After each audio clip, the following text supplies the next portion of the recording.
welcome back to another episode. It is your host, Jocelyn Renee, and I am so excited to have with me someone who is completely revolutionizing the world of locks, the world of extensions, the world of braiding, like really bringing something new and fresh to the industry that is not only changing the game, but is also empowering stylists, creating six, seven figures out here.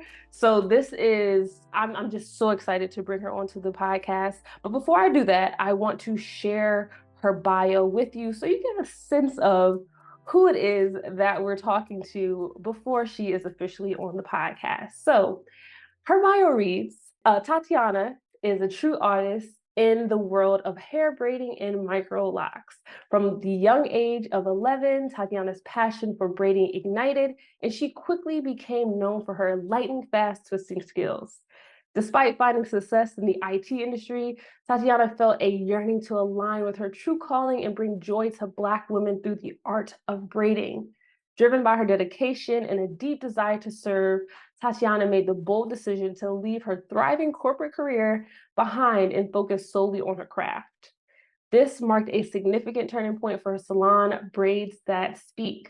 While it had been catering to diverse braiding styles for years, Tatiana decided to specialize in bomb twists in 2018. She poured her heart into perfecting the style, delighting countless women with her expertise. However, Tatiana's insatiable love for braids and her curiosity for locks continued to fuel her creative spirit. In 2020, she introduced her brainchild to the world, Belle Microlocs. Combining her exceptional skills in braiding with a deep understanding of locks, Tatiana pioneered this revolutionary technique.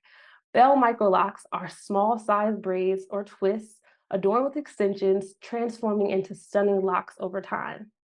At Braids That Speak, Tatiana and her team are dedicated to serving women seeking the exquisite beauty of Belle Microlocks twists and braids. Their commitment goes beyond providing exceptional styles, and they are also passionate about empowering others. Through comprehensive training programs, they educate individuals worldwide, transforming them into skilled Belle Microlocks consultants. Tatiana's journey is an embodiment of passion, dedication, and the pursuit of authentic self-expression. With every client she serves and every consultant she trains, she breathes life into her vision of making hair a powerful medium for self-confidence and empowerment. So without further ado, let's bring Tatiana on the podcast. Welcome, welcome, welcome. Thank you so much. Thank you, thank you, thank you. Thanks, I'm Jocelyn. truly excited for you to be here. Okay, that was Nice. like just the bio. I'm blown away. So I have to ask, right? If you could kind of like strip away those titles and like tell us who you are without them, how would you introduce yourself? Absolutely. So basically, I'm Tatiana. I go by Tati. I come from Cameroon, West Africa, and I am a sibling. I'm a twin. And I have a total of 5 siblings. And so I come from a very big family, very humble family. And so hair has just always been something that I've been passionate about and interested in. But at the same time, parent, societal expectations, like some of you Mhm. know, like coming from an African household, education is like everything. So I always took education very, very seriously, but I never thought about business. I never thought about, my gift, talent. But, I'm just without all the title, I would literally just say I hold the mirror for women to see themselves, to see their beautiful, true selves. That's literally like, forget all those titles. That's truly what I do every single day.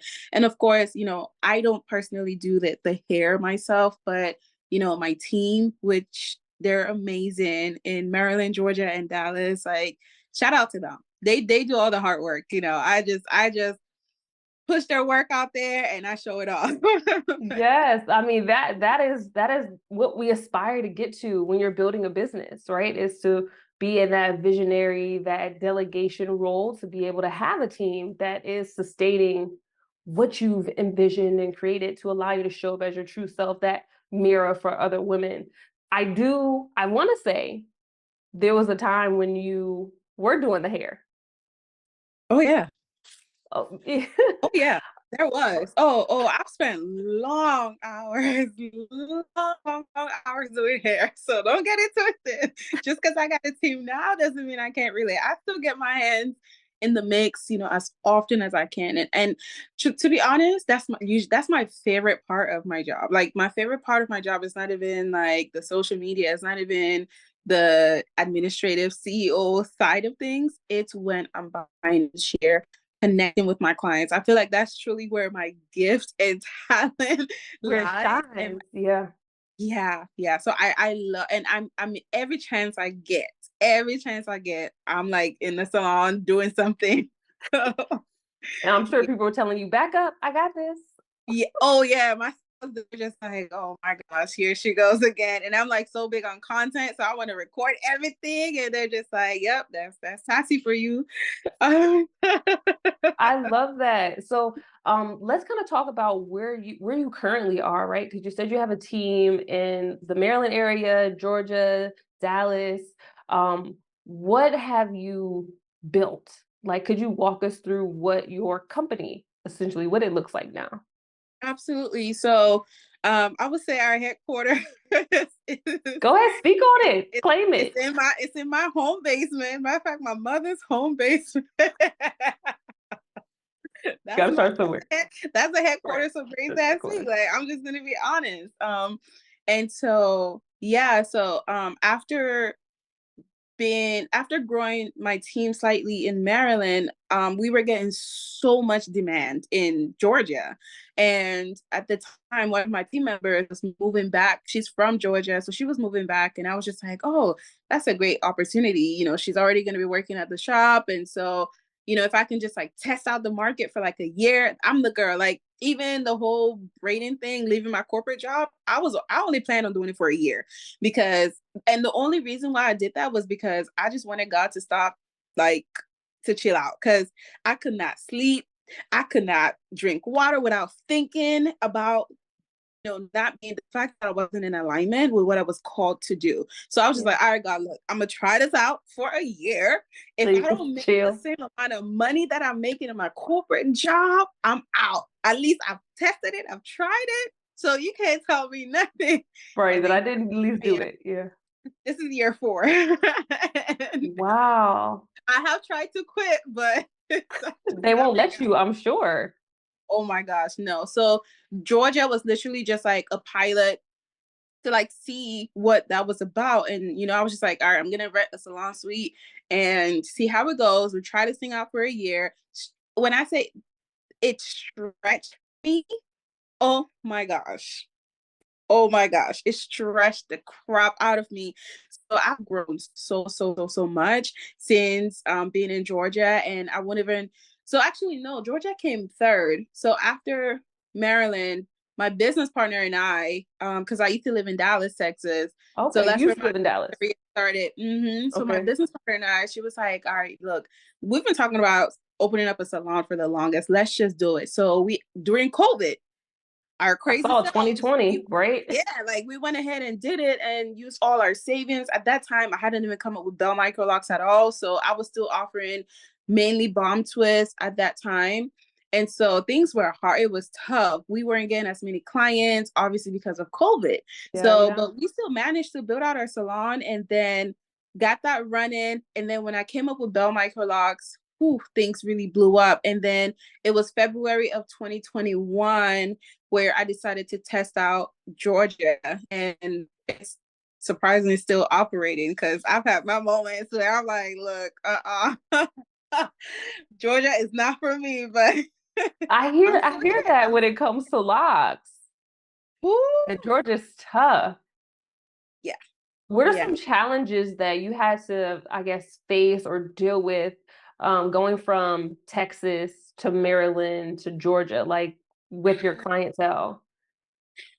Texas, I won't even lie, was fairly easy because not just because we didn't have that much competition, but Texas is so large, right? So we were actually really, really needed there. There was a huge demand, so it was kind of easy. Georgia too, there was a huge demand, but I just felt like I had a rough time trying to find my staff, my team. Yeah. So like people are interested in, I'm gonna just leave it at that, very interested in Georgia. So like navigating different personalities, navigating different things. And then also I think the hardest part for me was that I wasn't there. I don't live there. So it's been very, very challenging, like having to go in between all three states. You go in between all three?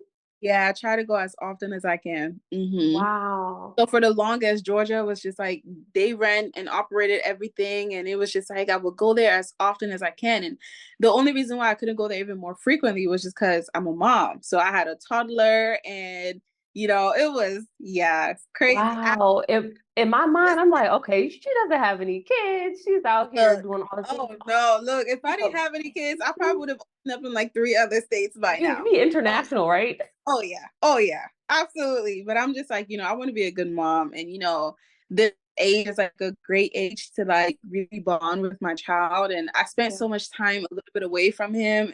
I work late a lot of the times. And so it's just like, nah. Right now I want to focus on quality instead of quantity. So Yeah. So I mean, listen to that voice in your head to like quit your job to go into pursuing hair full time. What was the draw, or like what did you feel was the calling for you to come up with the Belle Microlocs? honestly, when I got into it, like when COVID happened, I don't know, I was listening to a lot of podcasts. So Yeah. there was this particular podcast by shoot, I forgot her name, something Heller. And at the time her podcast was called Don't Leave Your Day Job. Mm. And she You had was already literally left. right. No, she was actually encouraging people to leave their day Oh, job to and leave giving you the day job. Okay. reasons why you should leave your day job. She Oh, now okay. changed the name. She had a huge impact. She has no idea, but she had a huge impact on my life because I think I listened to every single darn podcast, and she was just giving evidence of like people who left their day jobs, and I was listening to all sorts of podcasts just to validate. Like it was honestly just for validation. I just need somebody to tell me, okay, you're doing the right thing. Just Right. do it. And Keep so going. yeah, I kept trying to fight, with my gut feeling that I was doing the right thing. And Yeah. I listened to that podcast because I thought she was going to discourage me, but she ended up encouraging. Oh my gosh, God is funny. He's funny. But yeah.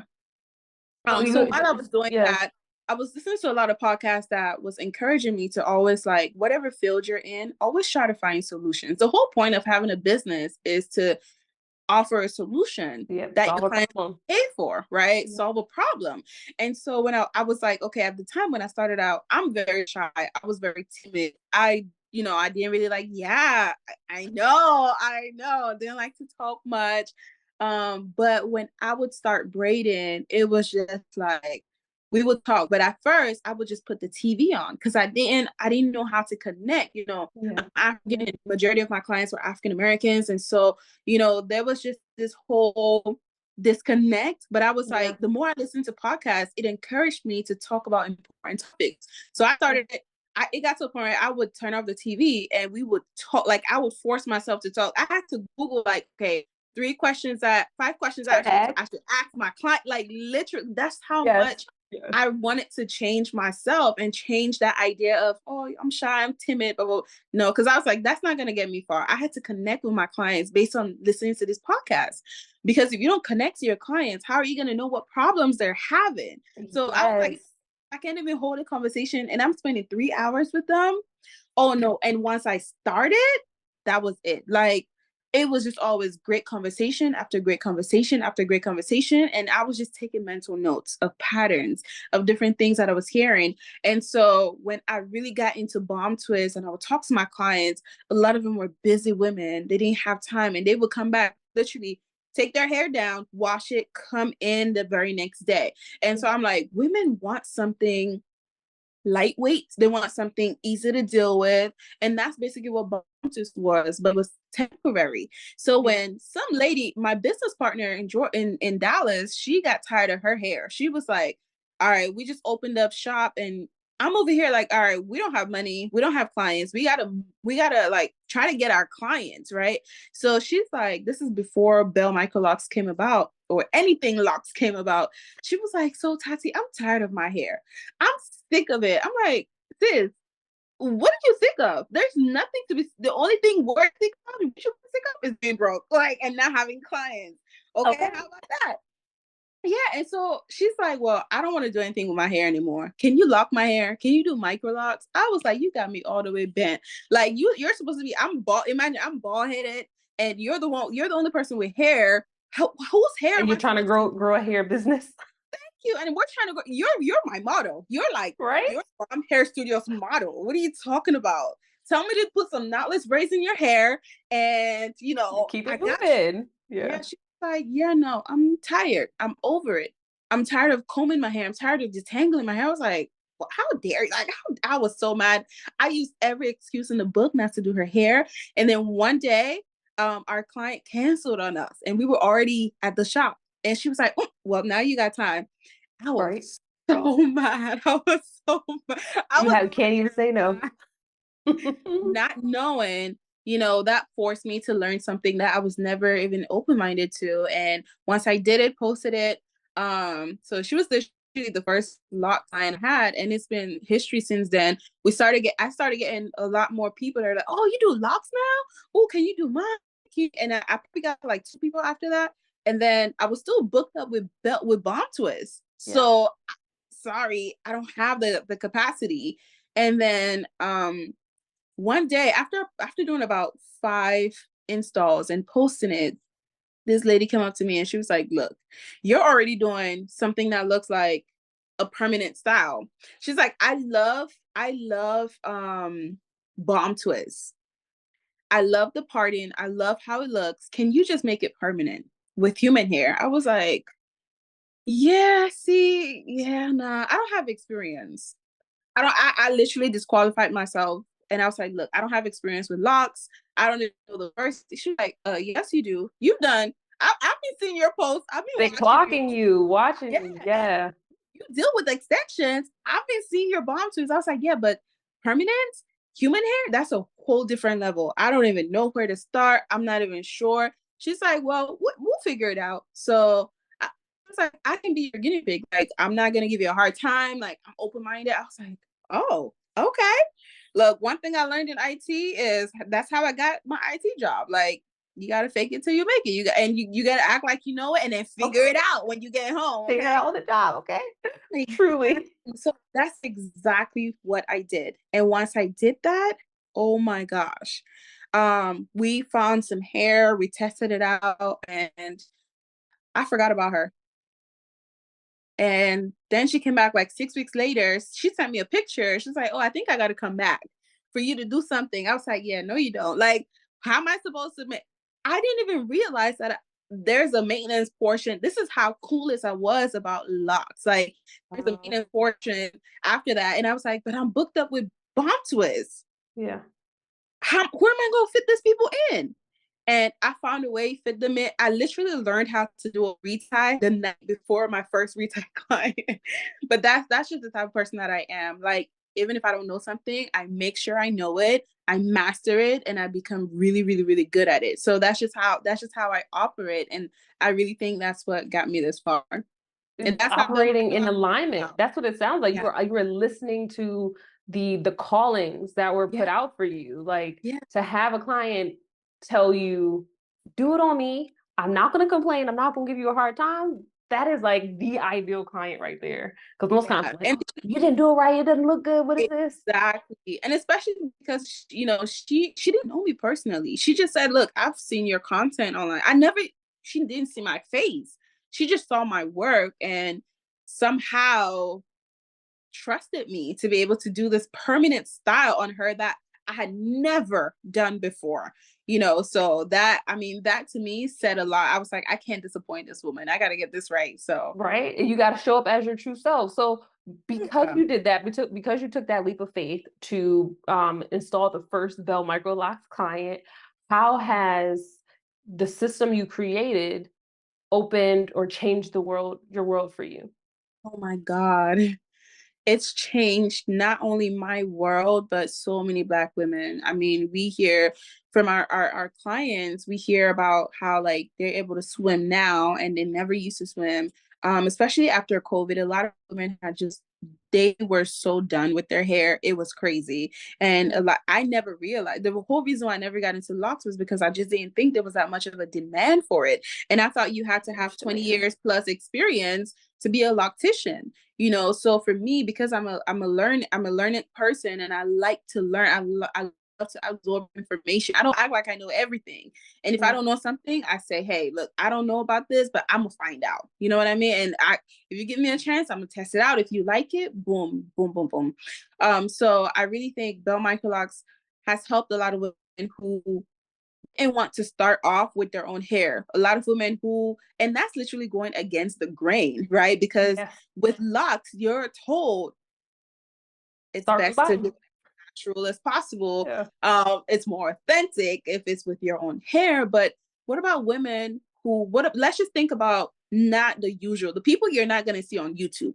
Like if you go Yep. on YouTube and type microlocks, you're going to see people with perfect hair. You're going to see women with thick, luscious, beautiful, thick hair. Well, what about the women who, one, their hair isn't growing right now because of fertility medications that they're on or shots that they're on?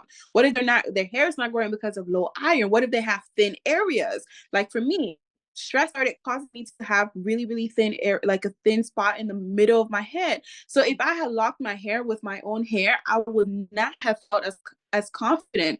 What about corporate women in corporate America who are like, look, I like my hair to be this long all the time, but I'm tired of box braids. I'm tired of crochet. I'm tired of getting my hair pulled every 6 weeks and changing styles every 6 weeks. I just want Yep. something that's permanent. I just want something that's convenient.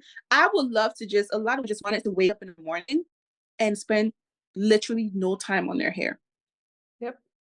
So that's literally what Belle Microlocs is about. It's for women that are like, they don't want the regular. They don't want the status quo. They don't want, what everybody else is doing. These are women that are setting their own standard of beauty. That's literally what Belle Microlocs are.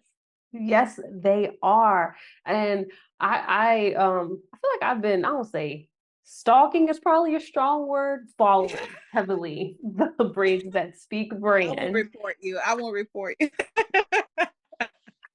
And for me, I was inspired because when I was reading about the system and how you've been able to train people, one of the keywords or like the one of the things that stood out to me in the ad and in the information was that it helps you create a lifestyle, a way of living that can afford or finance the lifestyle you want, because a lot of stylists are living client to client or paycheck to paycheck, so to speak.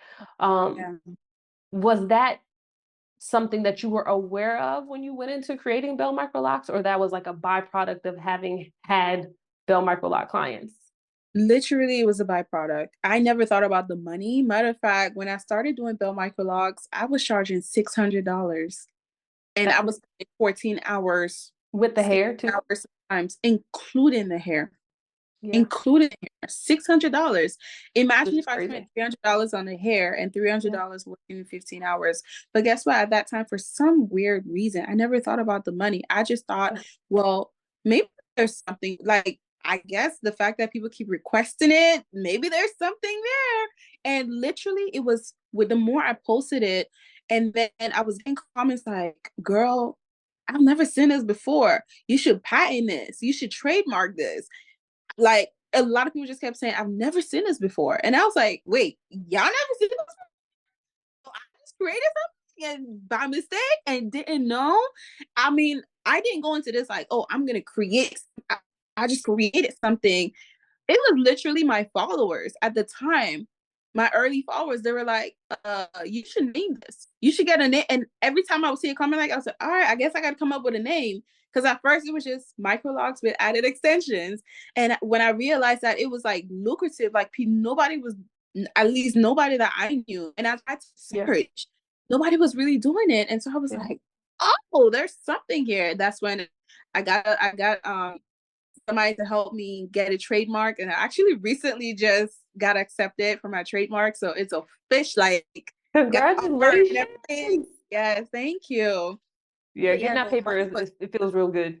yeah, no, money was never a thought. It was just like I was just doing what I loved and I was just trying new things and I just wanted to see what would come out of it. So it was literally my followers that were like, "Oh, do that." And once I did it, then that's where I started getting my boost like, "Oh, this is different." Right. Okay.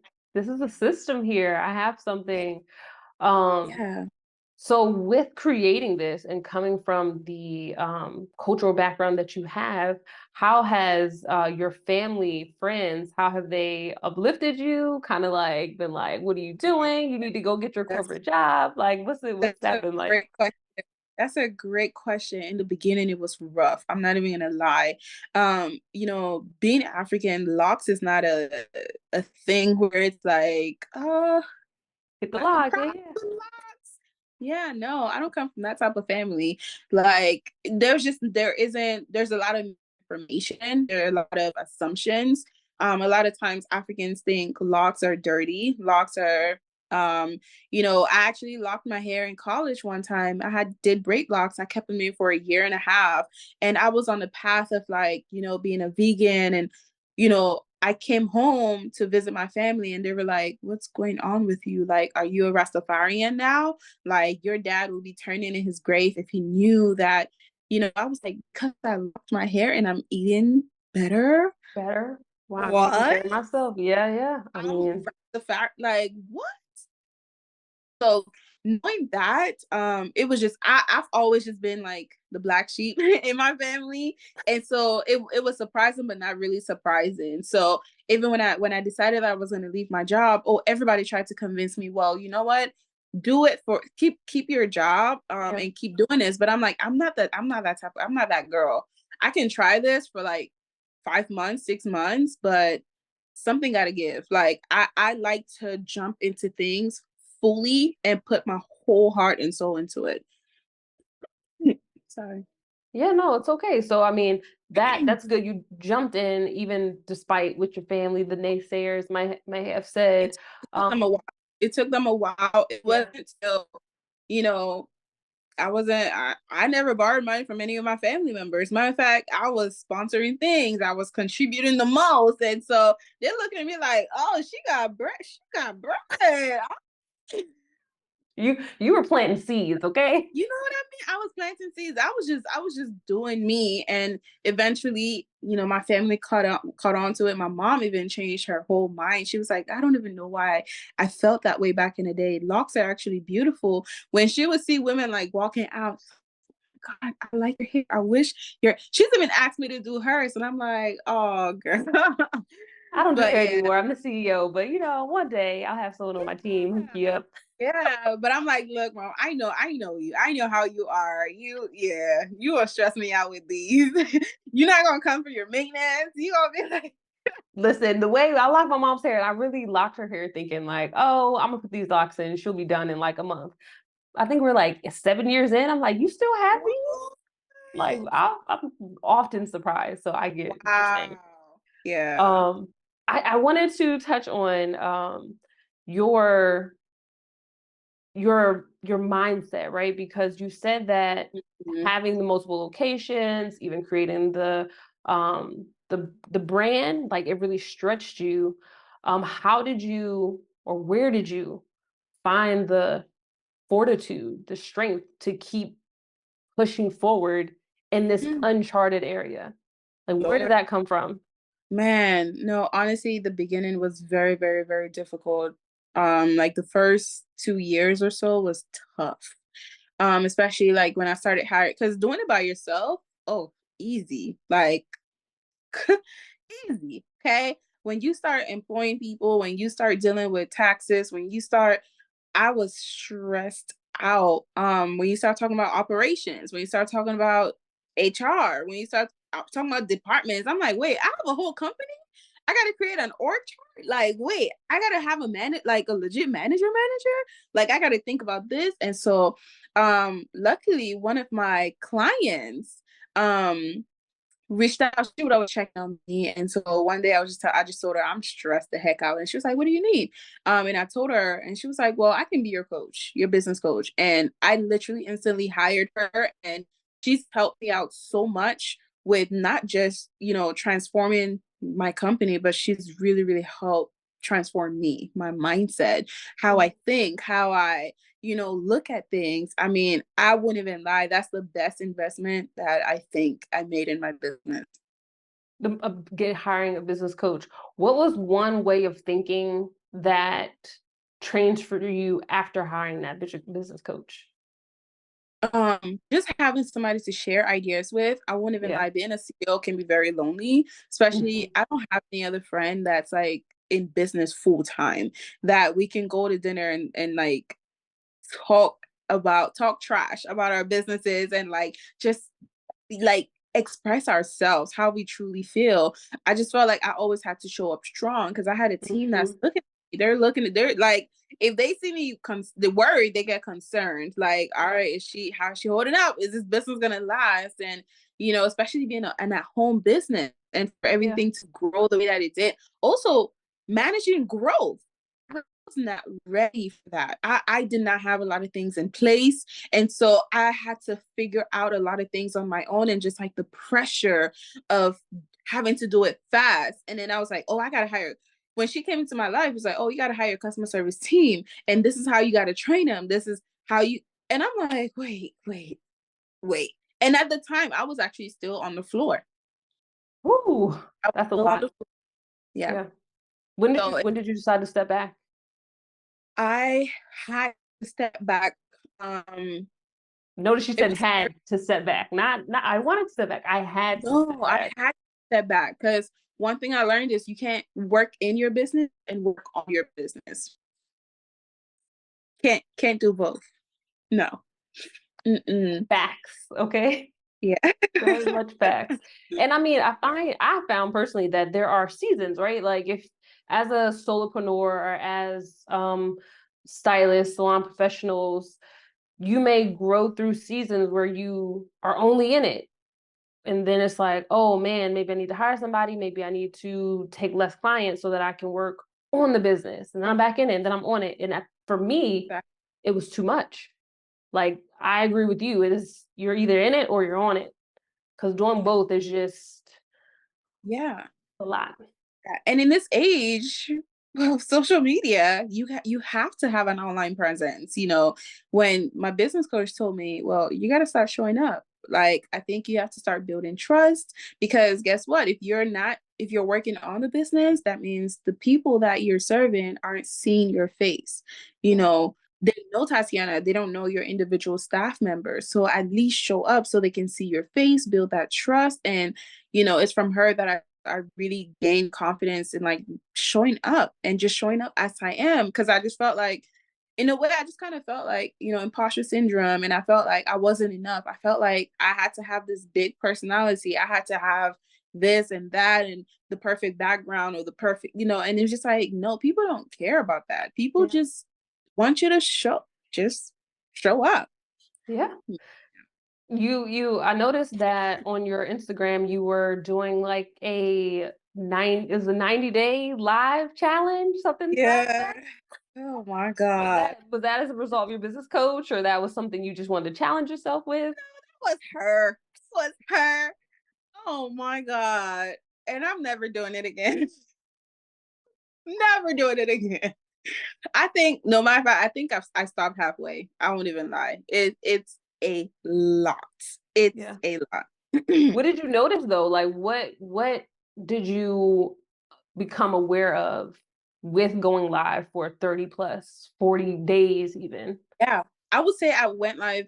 I've gone live a total of like 40 something, 45, 46 days. And one of the biggest things that I learned is just that like the more you do it, the better you get, the more confident you become. I will show up a lot of times and not have a topic until 1 minute before I go live, or when somebody will ask a question. I just used to be scared, like, well, who's gonna show up? Who wants to hear me talk, And Yeah. the more I did it, it was like, oh, it went from having 100 people view it to, 300, 400, 500, and now like at least I have a good 1,000+ plays. And I guess at the time I was kind of focused on the numbers, and my business coach had to tell me, she was like, focus on one person. Yeah.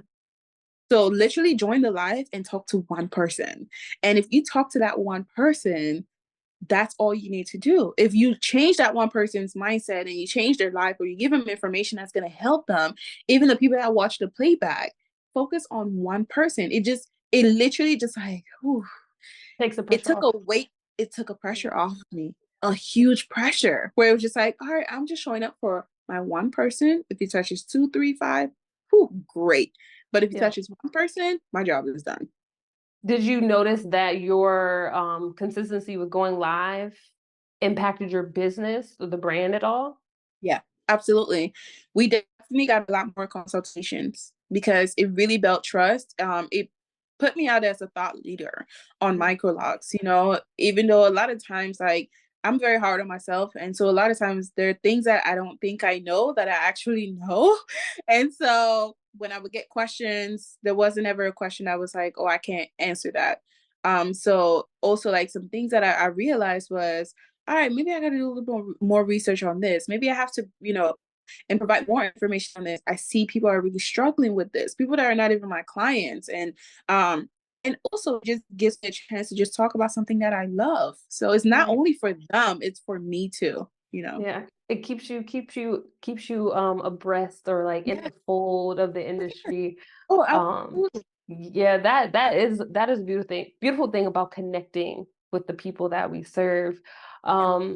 So like as we're thinking, or rather as you're thinking about the future with your businesses, what is one goal that you say you have for your brand over the next, let's say, 6 months to a year? Ooh. I'm really doing a lot of internal work right now. And so my biggest goal this past 3, 4 months, has just been building my team and bringing in the right people to support me as far as the administrative aspect of things. Another thing that I'm working on is that I'm building out my dream salon in Clinton, Maryland. So we're gonna be moving soon. Yeah. Wow. Yeah, so we're gonna be moving, and just like the entire process of like finding the space, right now we're like in the contract, Negotiations. sorry, not contracting phase. We're pulling permits and different things Oh, like that. yeah.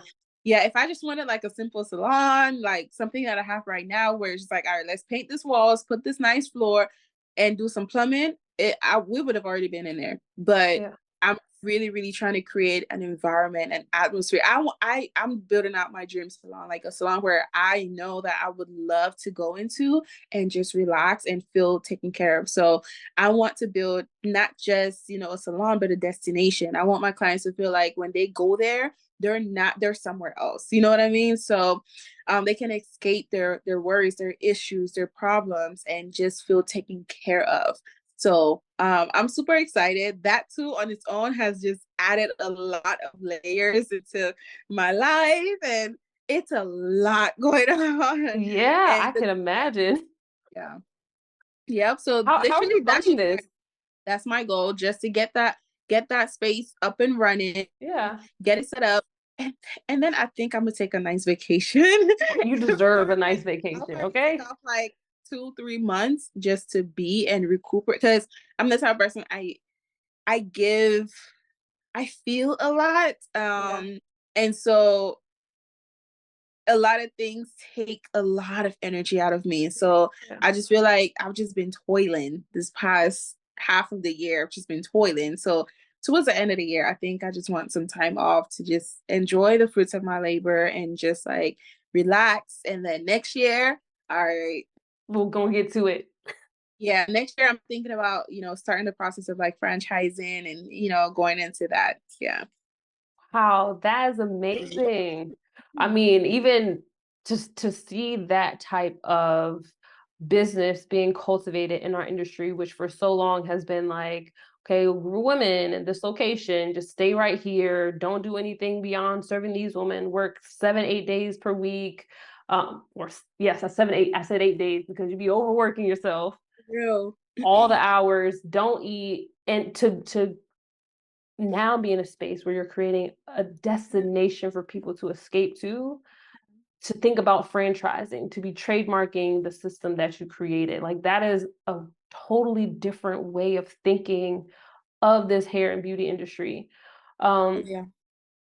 And I'm just so inspired by you, and what you're building, what you're creating. If you could, because I know we're not going to get to everything, that we'll have to have you back because we didn't even really dive into the program that you I created, know. It your would be my training pleasure. program. Yeah, it would be my pleasure. Um, I would love if you could just share a bit of advice for that new stylist that is entering in the industry right now, 2023 and beyond. What advice would you give to them about their mindset? Do it afraid. And you don't have to have all the answers to start. Start with what you have, where you are, and just go from there and like connect with your clients, listen to your clients, ask good questions. If you don't know good questions, Google it. Like literally, like the internet has a lot of the answers that we seek. And I would also say, find somebody in the industry that you look up to, somebody that you like, not just their work, you like their personality, right? And you see how far they've come. Like look, literally, if you can't see their if started out perfect with like the perfect pictures, I wouldn't follow that. Like start Yeah, with somebody who literally like you can see the terrible pictures they used to post and like how it's like progressively increased and they've improved and they've grown a lot. Find somebody in your industry or even out of your industry, learn from them, pay them whatever they ask for, to learn from them, because I feel like this is not the time to start from scratch. Even when I'm thinking of franchising, I'm not thinking of figuring this out on my own. I got to find somebody else who's franchised their salon and say, hey, how did you do that? Do you have this information? Is it in a book? I'm going to start reading books on that, because those are people that have gone before us. They've made the mistakes so that you don't have to make those mistakes. So I think it's very important. One thing I'm learning about is leverage other people's knowledge, leverage other people's mindsets and their energy, right? So you can really focus on your craft and just master it. Another thing that I'll talk about is not just focus on the technical things, right? Because it's easy to be the baddest braider in the world or the baddest stylist or loctician in the world, but do you have the most contagious personality? Do you have are you gentle? Are you soft? Are you the soft skills to me are the most important things. It's not because I'm the absolute best braider. It's truly because of just how I like how's your spirit? What yeah, energy do you give off? And people think just because you're online, you can fake it. Oh, you sure can, but it's not gonna last because people will literally, especially if you're showing up live every day. Oh, people will catch things. Like, wait, she's kind of, she got an attitude. Like, right. and people talk, your clients will talk, when they have a good experience with you and they really connect with you, they're going to tell their friend, man, she's amazing, she's really cool, she's level-headed, like she's not going to be on the phone, she's not going to bring no drama, nobody's going to pull up. And especially like working from home, when people ask me, have you ever had a crazy client, I would not say I've had a crazy client. No, That's no. your energy, what you're attracting. Exactly. Yeah. Exactly. When people say like, "Oh, I had this person that didn't want to pay and they called the cop." Never. The only cops that ever showed up was this grandma that her grandbaby was getting her hair done the next day, and she pulled up to like check and make sure the neighborhood was safe. And I was like, "Hi, grandma, you want to come inside and see?" And I gave her Yeah. a little tour, like, "Look, everything is good." And she was like, "I have no problems." Yep. Yeah. I love that. I mean, that's very, very solid advice. And I wholeheartedly agree with everything that you shared. Don't start from scratch. We don't Yeah. we don't got to do that. So I value your time. So I want to thank you for spending some time with us today and sharing a glimpse into your journey. Well, not even if people want to connect with you, how do they do that? Where do they find you online? Where do they go to get installations? Where do they come to Yeah. learn about this new destination salon you're creating? Absolutely. So you can find me on Braids That Speak, and on Instagram, and our website is www.braidsthatspeak.com. And yeah, I think those are like the biggest ways you can connect with us. And just we have a customer service number that you can text and ask questions. Everything is literally in our Instagram page. If you just click the link in our bio, you can see all our prices. You can book a consultation, which is normally the first step. Because it's not just about you being the right fit for us. We got to make sure we're the right fit for you too. So yeah. Thank you. Thank you.